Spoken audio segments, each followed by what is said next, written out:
All right, I will say good morning. Good morning. Let us begin by thanking our sponsors for this morning share. To thank our Talmud Torah sponsor for the month of Elul, Baruch Meir and Rena Dubin, in honor of our children, all of the suburban sons and daughters beginning their year of study in Eretz Yisroel. May their Torah study and mitzvos in the Holy Land merit the release of our precious hostages, the success of our soldiers and return to their families, and the arrival of Moshiach, tzidkeuni, bimheira, b'yameinu. Amen. Our Daf Yomi sponsors for today, Bracha Buchwalter, in honor of the 45th anniversary of Rabbi Yehudah's bar mitzvah. Mazel tov, Yehudah, mazel tov, mazel tov. Incredible. Miras Hashem, Ameh V'esem Shanim Tovos. And what a beautiful way to mark the Simcha. Incredible. And also we dedicate our learning Le'ili Nishmos, our precious soldiers who have fallen in battle. Captain Daniel Mimon Toaf, Staff Sergeant Agam Naim, Staff Sergeant Amit Bakri, and Staff Sergeant Dotan Shimon. We hope that in the merit of our Talmud Torah that their neshamas will have an aliyah and their families a nechama. We will say with that, let us begin. So we are picking up today's daf is Pei 85, and we are picking up Eretz Hashem on Pei Daled Amud Beis. We left off. We kind of, left off towards the beginning of the Gemara, right? Okay, so let's just reorient ourselves a little bit. So if you remember again, the Mishnah was teaching us that if I'm buying produce, at what point in time do I acquire that produce? So remember again, the Mishnah started off by saying that if I'm selling peiros to Ruvain, if Ruvain went ahead and did Mashiach, but didn't measure it, so the sale is still good.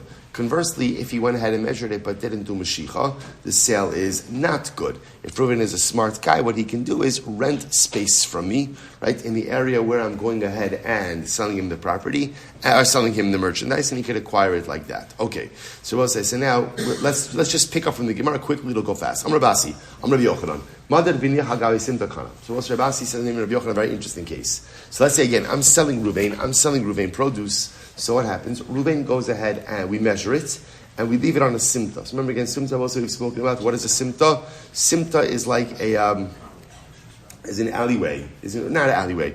Really, it's like a shoulder off the Rosh Hashanah, right? In other words, you have the primary Rosh Hashanah, which is the public thoroughfare, and then you have like spillover area. Simta is kind of like again, simta could be like an alleyway off, but again, it's more like the shoulder on the side. Sorry, what?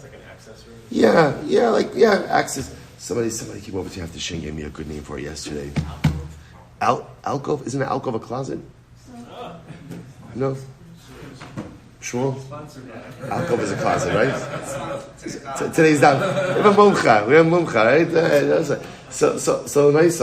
Okay, whatever it is, you understand. A simta, the easiest way to illustrate a simta is you have a primary shesarabim, and then there's a spill-off area. In other words, and simta is where you went when you wanted a little bit of quiet, and it was common to transact business in a simta.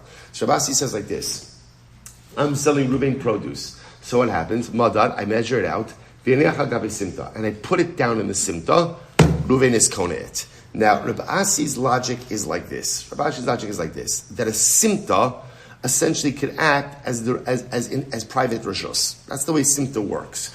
Whoever's there, whoever wants to use it for acquisition, can use it for acquisitory purposes. And therefore, Allah L'maisa, if I put it down in the simta, Reuven has the ability to acquire it. Amar le Reb Zera l'Rabasi. So Reb Zera says, Rebbe, Shema lo shama Rebbe, ele b'modi l'soch kupaso. So this is very interesting. So Rabbi Asi said, Rabbi Zera said, Rebbe, maybe, when does that work? If I'm putting the produce into Reuven's utensils. In other words, what Rabbi Zera essentially is saying is like this: the act of going ahead and putting the food onto the simta, putting the produce onto the simta, will not work. What could work? What could work is going ahead and placing the food if I place the produce into Reuven's utensil. So comes along Rabbi Zera, says to Rabasi, I agree that a simta could work. But when could a simta work? When I, the seller, am placing the produce into the purchaser's utensils. But to just place it on the simta itself will not allow Reuven to acquire it. So Rabasi doesn't take kindly to this. Amarle, Rami Haimi Rabbanan Kidelo Gamri Inchi Shmaita. This particular Torah scholar sounds like he never learned the Gemara. Right? Many of us have heard that from Rebbeim over the years, right? So that sounds like you never learned a thing in your life. So Mada L'Sof Kupas, remember, obviously, if I'm taking produce and I'm putting it into the kli, and I'm putting it into the utensil of Reuven, of course Reuven acquires it. We'll say that's obvious. Right? That's obvious. That if Reuven and I are standing in the simta, I'm measuring out produce, and I put it in Reuven's kli, his utensils. Of course, Reuven's going to acquire it. What's the shayla? So the Gemara says. So now the shayla is kibla minei or lo kibla minei. So we'll say so just to illustrate the exchange over here. Shravasi says, I'm standing with Reuven in the simta, and if I go ahead and measure it out and put down the produce in the simta, Reuven could essentially use the simta to acquire the produce. Rabbi Zera says, no, that doesn't work like that. If Reuven's utensils are sitting in the simta, and I place the produce into the simta, then Reuven could acquire it. But just simple placement on the simta itself is not going to work. So we'll say, so now the Gemara asks, Kibla minei? Now, so again, did Rabbi Zera, so in other words, then Ravasi responds and says, that doesn't make any sense. Everyone agrees that if I, the seller, put the produce into the purchaser's utensils, of course he acquires it. What's the chiddush in that? So now the Gemara says, did Rabbi Zera, was he makabel Rav Asi's retort or not? Kibla minei lo kibla minei. So Tashla says, Am Rabbi Yanai, Am Rav, Chatzar Shutzvin kolim zeh mizeh. So we'll say, if Reuven and Shimon are partners, Reuven, remember again, they could acquire from one another in jointly owned property. Because in jointly owned property, remember again, they both own it. And therefore, Allah said they could both use it for acquisition purposes. My love, al gabe karka. Are we not talking about the idea that each of them could use the actual land of the chatzar to acquire property? And what do you see from here? That you could acquire something by dint of kinyan chatzar even in jointly owned property.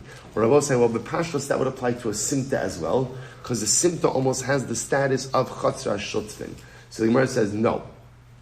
My love agam bekarka lo l'soch kupaso. No, here we're also talking about that where Reuven and Shimon are partners, but they are acquiring by placing things in each other's utensils and not on the ground.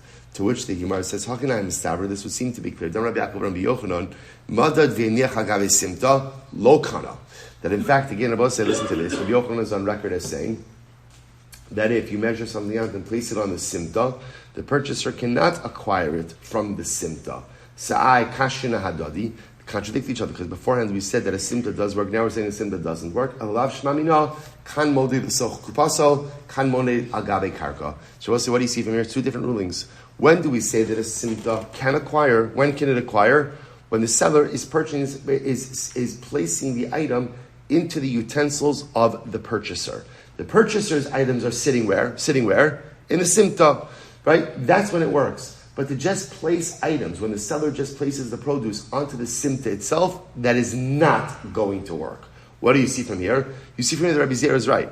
Rabbi Zera is right, or at least the Rabbi Zera did not accept Rav Asi's comment. Okay, Gemara says Shma Mina. So Shma Mina, ultimately, again, Rabbi Zera was not Mekabel, and therefore I will say the way the Gemara is operating is like this. And it's according to Rabbi Zera, a simta could work. But how does a simta work? A simta works when the seller is placing the produce into the utensils of the buyer that are situated on the simta. But to just place produce on the simta itself is not going to allow the purchaser to acquire. Okay, because what I say, essentially what I'm saying is like this. Like, the simta could work as your quasi-chatzar, but not as your complete chatzar. In other words, that you can't, it's almost as if like you can't use a full bona fide kinyan chatzar in the simta, but it works to allow you to place your utensils down there to acquire the produce placed therein. Incredible. So Tashma, let's analyze. Madad v'lo Moshiach lo kana. So what did the Mishnah say? The Mishnah, I'm selling produce to Reuven. I measured it out, but Reuven didn't do Moshiach. He didn't acquire it. So where are we? Right? Where are Reuven and I when we're doing this transaction? My love the simta. Are we not standing in the simta? Lo b'rishus harabim. No, we're standing in b'rishus harabim. That's where it's happening over there. That's why I will say again, in order for Reuven to acquire it, what does he have to do? He has to do Moshiach. Whoa, Moshiach and b'rishus harabim. Remember again, we learned our kinyanim. Remember, I will say, what do you need for Moshiach? What do you need for Moshiach? You're overwhelmed by the question, right? What do you need for Moshiach? You need to pull it into your rishus, right? Remember again, I will say, remember the three kinyanim, Meshicha, Mesira, Hagba. There are more than three kinyanim, but for our purposes, right? Meshicha is very, very, very important, right? This is like Yeah, very important. So Moshiach requires you to pull it into your domain. Right now, by the way, the Moshiach doesn't require pulling. Right? What does Moshiach require? Movement. Right? Causing the animal to move. You could hit it, you could call it, but the idea is it is moving into your domain. So as we're going to see, Moshiach requires entry of the acquired item into a domain that at least you own in some way. Mesira is the giving over of the reins, or taking of the mane, or taking of the hoof. Where could that be done? Where could that be done? Anywhere. And Hagbah, which is lifting up, where could Hagbah be done? Anywhere as well. So now the Gemara says, one second. You're telling me now this is Mashiach, Ihachi Emaresha, Mashach v'lo Madad, Kana. Look at the Reish. What was the Reish of the Mishnah? If let's say again, I'm selling produce to Ruvain, so Ruvain did Mashiach, so I'm selling produce to Ruvain. I didn't measure it out. He didn't count the measuring, but he did Mashiach. He acquires it. If we're studying Mashiach Mikanyo, is there such a thing as Mashiach and Rosh Hashanah? There's no such thing as Mashiach and Rosh Hashanah. So here it is. Mesira Kona, Rosh Hashanah, Ubechas Hashem Rosh Hashanah. We'll say Mesira has the ability to acquire in any Rishos, right? It doesn't matter where seller and buyer are situated. Mesira has the ability to acquire in any Rishos, whether it's Rosh Hashanah or a rishus that belongs to neither seller nor buyer. Meshicha kona besimta ubechazar shehi shel shneim. So Meshicha, Rabosai, has to take place in a domain that at least either a simta. Now, interesting enough about a simta, right? A simta kind of belongs to everyone, or a rishus hayachid. All right, the purchaser is rishus hayachid, or an area chatzit that belongs to both of them. V'agba kona b'chol makom. Hagbah, lifting the item up, works everywhere. So what's going on over here? So Gemara says, no. My Moshiach, nami ditani b'Rosh Hashanah. Listen to, what's the Moshiach that the Mishnah talks about? The Moshiach we're talking about, as you're right, Ruvain, the purchaser, is doing Moshiach from Rosh Hashanah into a simta. That works. Ihachi, ema seifa. I have an emphasis. Look at the end of the Mishnah. Im hayepikach socher es mekoman.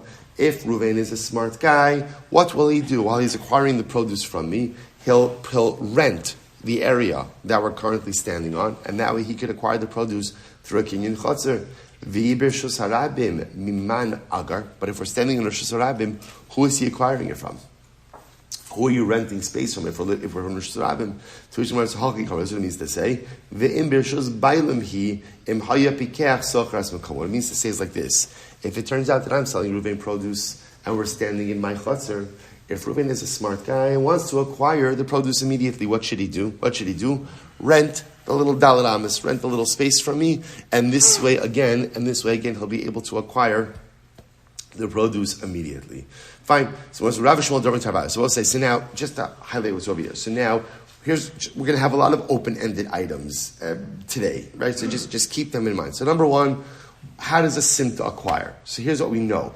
We know that in halacha, Rosh Hashanah belongs to no one, but yet this simta, whatever we're going to call it, the alleyway, alcove, well, I'm bothered by alcove, right? We agreed on that?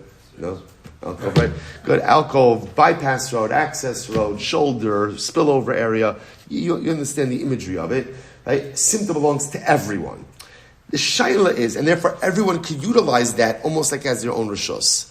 The machlokes is how yours is it really? So this is the machlokes Rav Asi and Rabbi Zera.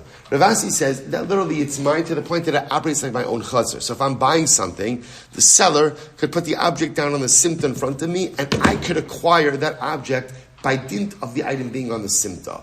Rabbi Zera said no, that's not how it works. The way it works is you could put your utensils you could put your kelim in the simta, and you could acquire items by the seller putting the merchandise in your kelim, by putting it on the ground of the simta. So open issue number one is, what are the mechanics of simta acquisition? Okay, so just keep that in the back of your mind. We're not resolving that yet. That's kind of lurking over here. Next, this is fascinating. Rabbi Shmuel and Tabayu, Rabbi Shmuel both agree. Top of Pehei. Keilov shel adam kona lo b'chol makom chutz m'Rosh Hashanah. So both Rabbi Shmuel agree. Both Rabbi Shmuel agree that Allah Chalamayis again keilov shel adam kona lo b'chol makom, which means your utensils have the ability to acquire for you wherever they are. Chutz mir Rishus Harabim, with the exception of public domain. Now we'll say, take a look at the Rashbam for just a moment. Kelev shel Adam, shel Lokeach, konelo im pasak damim b'chol makom, afilu b'rishus mocher, ukigom da amar le behaji yikne lecha kelev. So we'll say, now listen to this. This is actually a fascinating halacha. My utensils have the ability essentially to act as my chutzner. So imagine the following situation. I'm selling Ruvain produce, right? So Ruvain is standing in my chutzner. So remember again, can he do Moshiach on the produce? Can he do Moshiach if he's standing in my chutzner? No, because we're in my chutzner, right? We could do Mesira, we could do Agba, right? So we have all these different types of kinyanim we could do. What's interesting we could also do is like this. Let's say Ruvain's pots are sitting right here. He has a pot that's just sitting in my chutzner. If I place the produce into his pot on my chutzner, he acquires it. Kelov shel Adam konelo. A person's utensils have the ability to acquire in his behalf, acting almost as if they're a chutzner. Now, what's the chiddush? I will say, so you say to yourself, okay, that's like pretty intuitive. That makes a lot of sense. What's the chiddush? The chiddush is, even if Ruvain's pot is sitting where? Right? No? On my chutzner, it works. Now, the one exception, one place it won't work is where? Rishus Harabim. Why not? No one has a right to put their stuff in Rishus Harabim. So that's the answer. We'll say, see, there's no license. The Rashbam says over here, the idea over here is, in order for your utensils to acquire on your behalf, your utensils have to have a right to be where they are. So in Rishus Harabim, no one has a right to put down their pot, right? In the middle of Rishus Harabim, there's no license to do that. So because there's no license to do it, therefore it can't acquire. But the chiddush over here is what we call Kelov Shalokeach B'Rishus Mocher.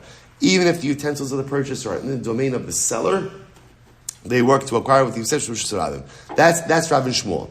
Rabbi Yochanan, Rabbi Shimon, and Lakish, Da'amri Tarvayo, Afilu B'Rishus Harabim. Wow. So Rabbi Yochanan and Lakish say, we agree with the principle that the utensils of the purchaser could acquire. They just take it one step further. It works even in Rishus Harabim. Even Rishus Harabim, incredible. V'amra Papa, Lo Pligi, so Papa says they're not even arguing. How so? Kan B'Rishus Harabim, kan B'Simta. Fascinating.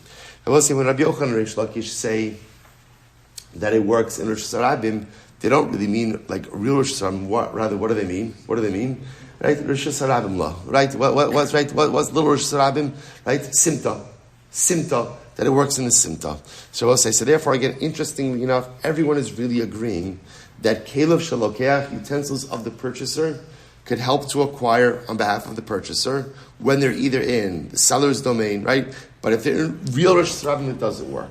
Rabbi Yochanan Reish Lakish says, however, if it's in a Simta, it does work. So we'll say, so by the way, who would this support? Just to point out, this would seem to support Rabbi Zera, right? Because Rabbi Zera was the one who was saying that a Simta could work. You can't utilize, right? The purchaser can't utilize the ground of the Simta, but he can utilize utensils placed in the Simta to acquire. So Rabbi Yochanan and Reish Lakish seem to be backing up that concept. This would appear to be clear. A person's utensils could acquire for him in every place. Now here's the caveat, right? If I'm the purchaser, so my utensils have the ability to go ahead and acquire on my behalf, but there's one caveat. What's the caveat? I have to have the license. I have to have the right to place my utensils wherever they are actively being placed, which is incredible. So the Gemara says, Yesh lo rishos in lo rishos lo. So what do you see from here? If you have permission to put your utensils in this particular area, then your utensils could acquire on your behalf. If you don't have permission, then they don't acquire. What's an example of not having permission for your utensils to acquire? What's an example? Rishus Harabim. Rishus Harabim. What's an example of a space where you do have permission to put down your utensils? Like where? Simta. So I will say this fascinating distinction, and I will say once again, so I just want to point out, so just what's beautifully riveting about these Gemaras is how they're, right, we know we have different Gemaras. Sometimes Gemaras like have like a whole bunch of disparate pieces, and sometimes the pieces build so beautifully, so methodically one off the other. So we have this machlokas, Rav Asi and Rabbi Zera, how a simta works. Rabbi Zera says simta only works if you're using your own utensils to acquire. You can't acquire the ground of the simta. And now again, I will say we have this discussion where everyone seems to agree your utensils could acquire on your behalf, but only if you have the right to place your utensils there. Right? So what's in a place where your utensils can't acquire on your behalf? For Sarabim. What's an example of where your utensils can acquire? Simta. But you see from here that in order to use the acquisitory power of a simta, you need your utensils. You can't use the ground, which again would seem to support the position of Rabbi Zera. Beautiful. Tashba. Here we go. Arba midos b'mochrin. Now, we'll say literally translated, there are 4 different types or 4 different frameworks for sales. Now, of course, there are many more than 4, but 4 examples we're giving over here. We'll say, listen to this. Now, this is talking about a situation where I am buying produce. So, this, just to illustrate this, imagine the following scenario. Right? I'm selling a bushel of apples to Reuven. We're going to try to deal with this. At what point in time does Reuven acquire the bushel versus for how long do I retain possession over the bushel? That's really the shayla. So watch this. Achlo nismali mida lemochar. Right? So we'll say, so I'm sorry. Achlo nismali mida lemochar. So we'll say, so for example, if I'm measuring out a bushel, so now we've agreed, all right, I'm selling a bushel to Reuven. So obviously, again, I don't know how many apples are in a bushel, right? But let's say whatever, it's 50 apples in a bushel. So I'm going ahead and I'm measuring it out. I'm counting out the apples. So while I'm counting out the apples, the merchandise still remains mine. So in the process of measuring, the process of counting, I, the seller, still retain ownership over the merchandise. Once I finished counting or finished measuring, ultimately the lokeach, then they become the property of the purchaser. I will say, the interesting enough that Rashbam points out over here, this is all presupposing that the price has been agreed upon. So assuming price has been agreed upon, so while I'm measuring it, I still maintain control, which means if I choose to renege, I've counted out 10 apples, and I say, you know what? I can't part with these apples, right? I'm gonna have to hold on to them. So halacha l'maisa, they're still mine, and I can still hold on to them. Once I finish measuring it out, then I can no longer renege on the transaction. So the Gemara says, watch this. When is this so? B'mida she'ena shel shnehem. Now I will say, now the assumption over here is, so maybe the apples is not the best example, but whatever the measuring utensil is, the scales, or maybe it's better even to look at this almost like looking at it like flour, where I'm using like a scooper, right? A scooper and a scale. So the Gemara says, when is this true? When the utensils for measuring belong to neither of us. Neither to me nor to Reuven. So in that case over here, again, while I'm measuring it, it still belongs to me, the seller. And after I finish measuring it, it belongs to Reuven. Aval, im haisa mida shel echad mehem, rishon kana. But if one of us owns the measuring utensils, then essentially, whoever owns the utensils acquires the produce as it's being measured. So most of this actually makes a lot of sense. It's fascinating. So let's say I'm selling Reuven, flour. Let's go flour, I guess. Right? So I'm using the scooper and I'm using the scales. And let's say the scooper belongs to Reuven. The scales belong to Reuven. So halacha is because it's his utensils. So what happens? Kelov shel adam konalo. The utensils of a person acquire on his behalf. And therefore, again, as it's being measured, he acquires it as it's being measured. Conversely, if the utensils are mine, the seller, that means I retain ownership over it until the measurements are complete. So Gemara says, I'm sorry, if the utensils that are being used for measuring ultimately belong to one of us, purchaser or seller, right? Seller or buyer, then ultimately, again, whoever owns the utensils also owns the merchandise as it's being doled out. So here we go. When is this so? Furthermore, when is this so? This is talking about it in the Rishus Harabim, or in a domain, in a property that belongs to neither of us. Aval, b'rishus mocher, lo kana ad shigbena, now, obviously, however, this is a very important qualification. If I'm selling Reuven flour and we're standing in my domain, so halacha l'maisa again, and I'm measuring it out, so Reuven will not acquire that until what? Until either he does hagbah or he does meshicha, by ultimately removing it from my domain. Similarly, again, if we're doing this transaction in Reuven's domain, now, interestingly enough, if we are situated in Reuven's domain, then what's the halacha? Once we've agreed upon price, then halacha l'maisa, Reuven acquires it, as it's being measured out. What's the logic in that? Kinyan chaser. Kinyan Chatzar. Fascinating. Birshus Halo Hamufkadim Etzlo. So we'll say, now what happens if all of this is happening in the rishus of a third party? So let's say again, I'm selling Ruvain flour, but it just happens to be that I have Shimon. Shimon is my flour guy.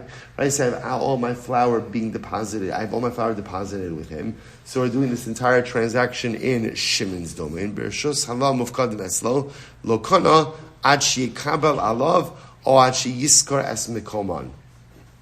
So ultimately, I will say, if you take a look at the Rashbam here, the Rashbam is about 7 lines up from the bottom. Hamufkadin etzlo shehifkit sham mocher perosav umistama hekna lo nifka lemafkid es reshuso letzorach perosav limkar v'limdor perosav. Basically, they are calling nifkadim.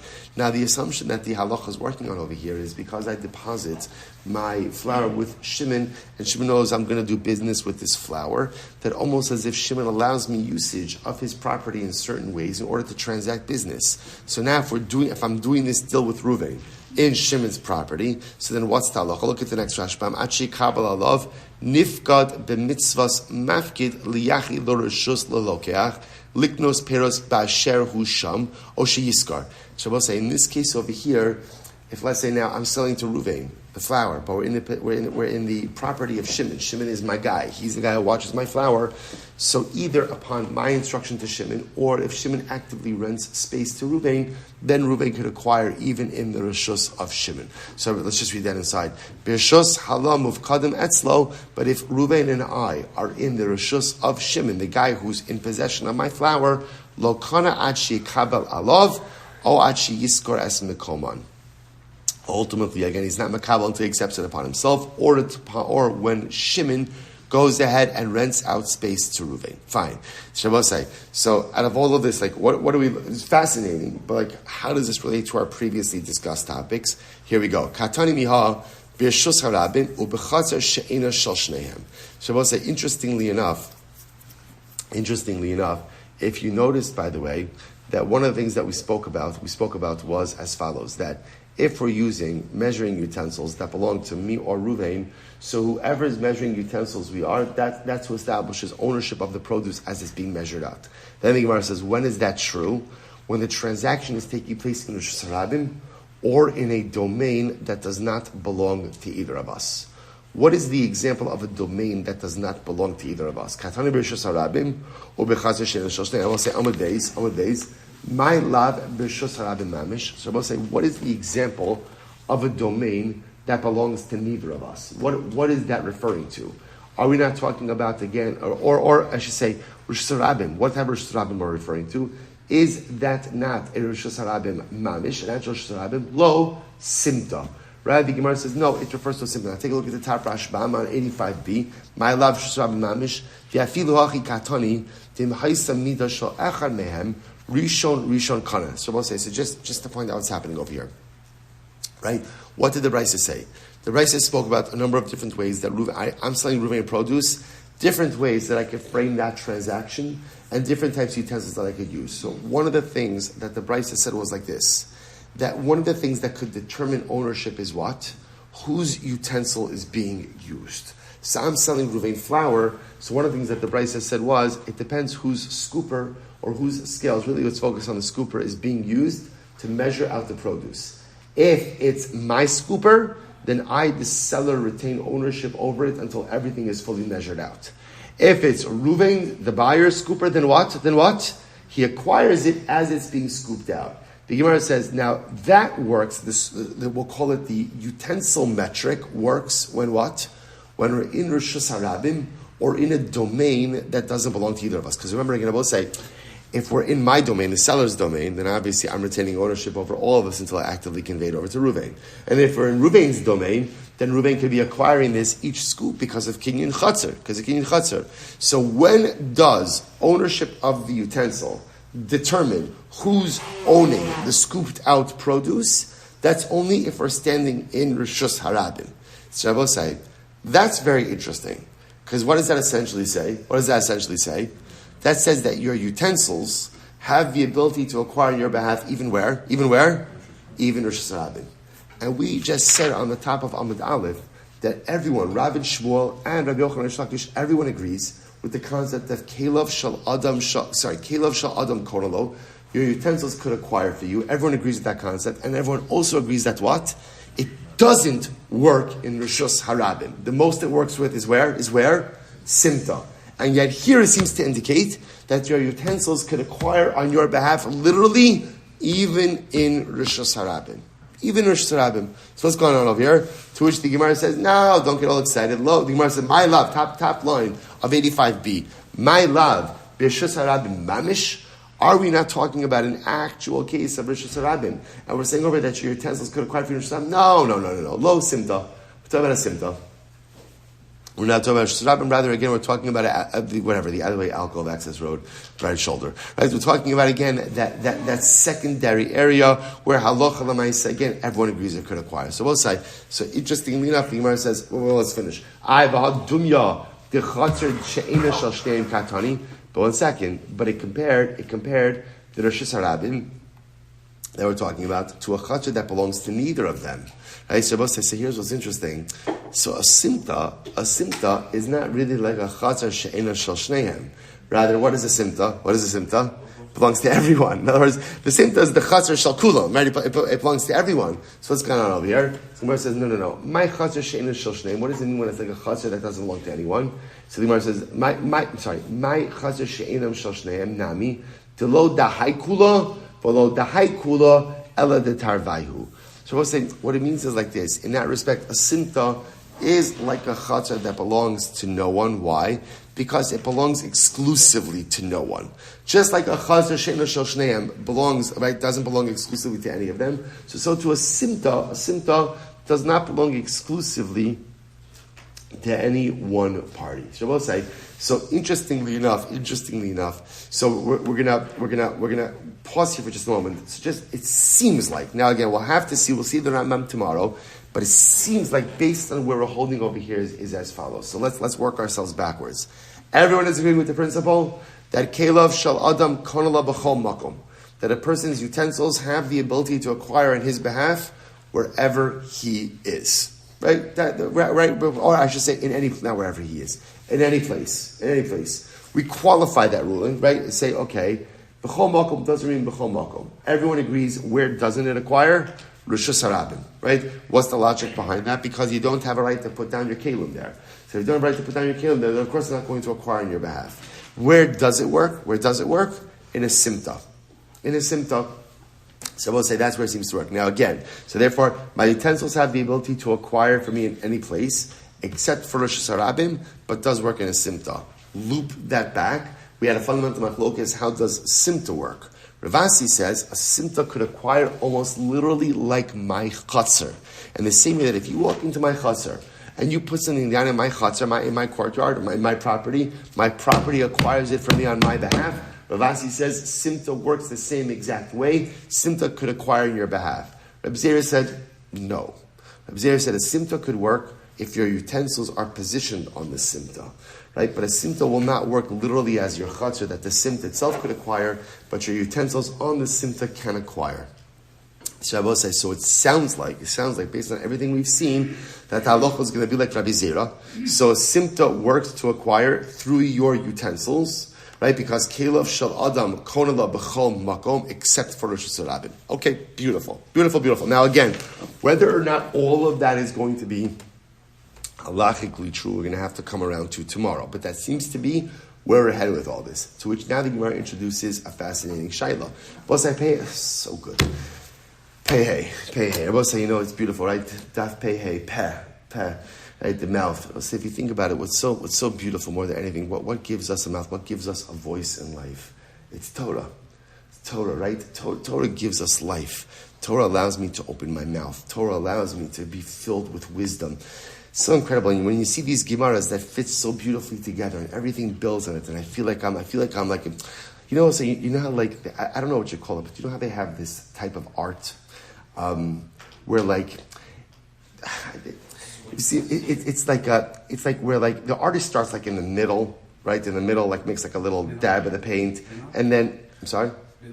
No, no, that for sure is not. I know. So, no, it's like makes like a little dab of paint, and then another dab here, and then another dab here, as opposed to, let's say, painting a picture where you start by painting the ground, and then the people, and then the sky, and then the sun.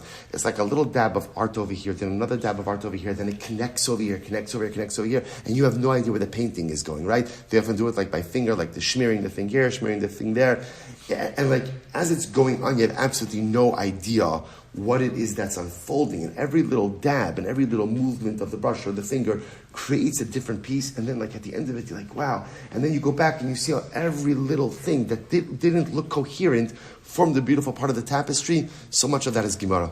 So much of that is Gemara, we'll say that. And sometimes you see a sugya like this, where again, there's a dab here, a little bit of paint here, a little bit of paint over there, and then kind of at the end of it, you see, wow, that's absolutely magnificent. And then you find your voice, right? And then you find your peh, and then you find your mouth, and then you find your kol. So Gemara, literally, again, Torah gives us our mouth. Torah gives us our voice. Incredible. Let's go back there. Says Gemara, Boy Minei, Rav Sheshes and Rav Huna. So I will say, so Rav Sheshes said to Rav Huna. Rav Sheshes asked the following kasha of Rav Huna. The Gemara says, Kelev shalokach b'rishus mocher, kona lokach halo. So we'll say, so now, this is a sub-question. So now what we've established is like this. My utensils cannot acquire on my behalf in Rishus Harabim. My utensils can acquire on my behalf in a simta. Can my utensils acquire on my behalf when they're situated in the domain of the seller? Right? So watch this scenario. I'm selling produce to Ruvain. Ruvain brings his utensils. He puts his utensils down in my Rishus. So now I put the produce into his utensils, his kelim. Do his kelim have the ability to acquire on his behalf while situated in my chaser? That's the shaila. So the Gemara says, Amar leitini suah. So essentially, again, Rav Huna says, of course, we learned this already. Give me a hard question. We learned this already. So Gemara says, where do we learn this? Zarku la l'socheka or l'soch kalsa harezim migureshes. So we'll say, listen to this. Gittin, what's the halacha? Reuven is married to Rachel. We actually have not had Reuven and Rachel for a very long time, right? We thought they were doing fine. Apparently not, right? So I'll say, so what happens? So right, Reuven throws Rachel a get. He throws her a get. So what happens? And he throws it l'soch cheka. Cheka literally means like by her lap, right? Or l'soch kalsa, or into her basket. Harezim migureshes. Ultimately, she is divorced. So both say now, Bepashtos, the way Rav Huna is understanding this is like this. This is even talking about a case where Rachel is standing in Reuven's property, right? Let's say Reuven owns the house. They're sitting in Reuven's house. Reuven throws a get into her lap or into her basket. So now that is Rachel's utensils in the domain of Reuven. And yet what? She's divorced. What does that show you? Kelev shal adam konelo afilu birshus mocher. That ultimately a person's utensils can acquire on his behalf, even in quote unquote the domain of the seller. So the Gemara says, so this is what Rav Huna says Rav Sheshes. So Amrlei Rav Nachman. So Rav Nachman says to Rav Sheshes, nighttime pashatet la mea. So Rav Huna. So he says to Rav Huna, why are you bringing up this case? The mahula mea ochli ba'ochla. Literally again, this case, so literally has been chopped apart by an ochla. An ochla is like a utensil, like an axe. This case has been chopped apart by an axe 1,000 times. In other words, this case has been dissected. Or every single time we speak about the topic of Kelev Shal Adam Konala Bershus Lokera, this case, everybody always runs to this case, and we've chopped apart this case in a million pieces to indicate why this case is not a proof to this principle. So you almost feel like the frustration in Rav Nachman's voice towards Rav Huna. Come on, we've been through this already. This is not a raya to the principle we are espousing. Why not? Because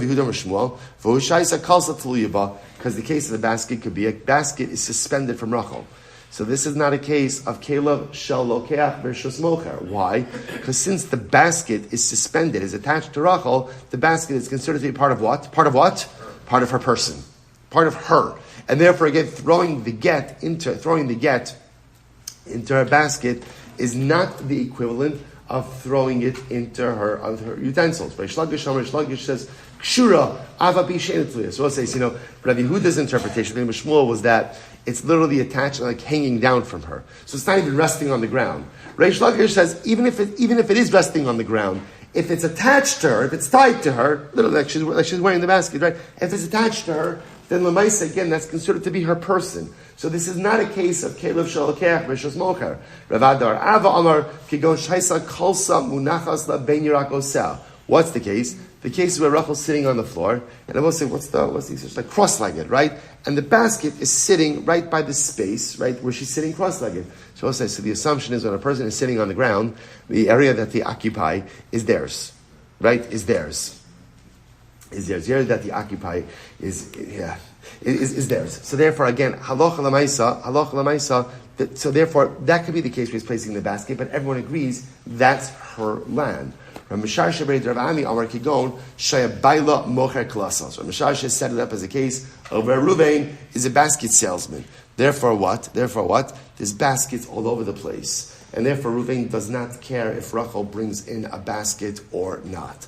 Rabbi Yochanan says, Makom cheka kanoila, makom kalsa kanoila. Rabbi Yochanan says, in general, like when someone comes into your house, generally, when someone comes into your rishos, so you give them the place like where they're sitting and the place where they put down their stuff. Like, in other words, it's just understood in just human relationships that when someone comes in, the area where they're sitting, you're giving them usage of it. The area where a woman puts down her pocketbook, a man puts down his briefcase, you're giving them this particular area. Okay, so I'll say, so what's the point over here? What's the point over here? The point over here is, again, so just to frame the sugya, right? So ultimately, Rav Sheish is asking for Rav Huna, Kelav shal adam b'rshus mocher, the utensils of the purchaser in the domain of the seller. Does that work to acquire or not? Rav Huna says, of course, it's a mafurish case in Gittin. Rav Nachman says, Rav Huna, come on. Don't bring up that case in Gittin. That's not a raya to this case. We've already spoken about how that case of Gittin works, and it has nothing to do with Kelev shal lokeach b'rshus mocher. It's not that case. It's just not that case.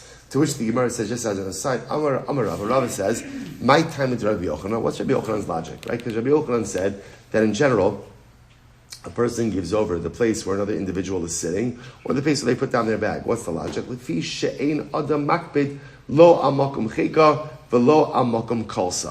about say in general, if someone is in your domain, it's understand that a person occupies space. So it's understood that when a person comes into your property, you're giving them that space, and you are not makbid on that particular space that they occupy. It turns out that the case in Gittin, while very interesting, does not address our issue. And as such, we are still back to our core issue. What is our core issue? Kelev shalokeach b'rshus mocher. To the utensils of the purchaser, work to acquire in the domain of the seller. That's still where we are up to. Ella, Pashat Lemehad. The Gemara says, you're right. Let's answer it from the following place. The Gemara says, Ella Pashat Lemehad. B'rshus mocher lokana, ad shiyagbena o ad shiyotzer m'rshusa. So what's the Mishnah? What did the Mishnah say? That if I'm selling Ruvain produce, right? If I'm selling Ruvain produce and we're standing in my chutzner, my domain, so then what's the halacha? Ruvain does not acquire the produce until he either does hagbah, lifts it up, or moves it out of my domain. So the Gemara says, my love, bekelev de lokeach. Are we not talking about a situation where I'm using perhaps the utensils, right, the scooper or the scales of Ruvain? But even so, or maybe I'm even putting it into his utensils, but even so, he does not acquire it until he removes it from my domain or does hagbah. Lo, bekelev de mocher. No, we're talking about a case where it's the utensils of the seller. That's why Ruvain is not acquiring it until he either does hagbah or he removes it from my domain. And if you're setting it up as a reisha, as talking about a case of the utensils of the seller, seifa nami bekilav democher. Then ultimately, again, the end of the Mishnah also has to be talking about the utensils of the seller. Ema seifa. Here's the problem. Look at the seifa of the Mishnah. Rishus lokeach. Seifa of the Brisa. Sorry. If we're talking about again the rishus, right? Let's say the transaction is happening in the rishus of the lokeach. Once the mocher accepts the terms of the deal, pricing, amount the lokeach acquires it. But if we're talking about utensils, that even though we're standing in the rishus of the lokeach, but if we're using the utensils of the seller, amai kana lokeach. If we're using the utensils of the seller, then how does the purchaser go ahead and acquire it? To which the Gemara says, you're right, seifa asa'an lekelev de lokeach. You're able to say two different cases. The Seifa is talking about, Seifa is talking about the utensils of the purchaser, not the utensils of the seller. So therefore, what we're setting it up is the Reisha is talking about the utensils of the seller, and the Seifa is talking about the utensils of the purchaser. The Gemara says, Umay Pascha, but how do you know which case is talking about the utensils of the seller versus which case is talking about the utensils of the purchaser? How do you know that? So we'll say, this is a fascinating answer. Stam the Bilsa. The Gemara says, logic. What's the logic? Bei mocher, money de mocher shchichi. Bei lokeach, money de lokeach shchichi. So we'll say, it makes sense to say that when the transaction is happening in the domain of the seller, whose utensils are we using? Whose utensils? The seller's. And when the transaction is happening in the domain of the purchaser, whose utensils are we using? The purchaser. So we'll say we'll have to stop over here for today. But again, we have not resolved our question. So the third open-ended issue still is, Kelav shalokeach birshus mocher. Does the seller have the ability to acquire, utilizing his utensils, when those utensils are situated in the domain of the seller? Emir Hashem, to be determined tomorrow. Shkoyach. All right, Chavra Zoom, have a great day, everyone.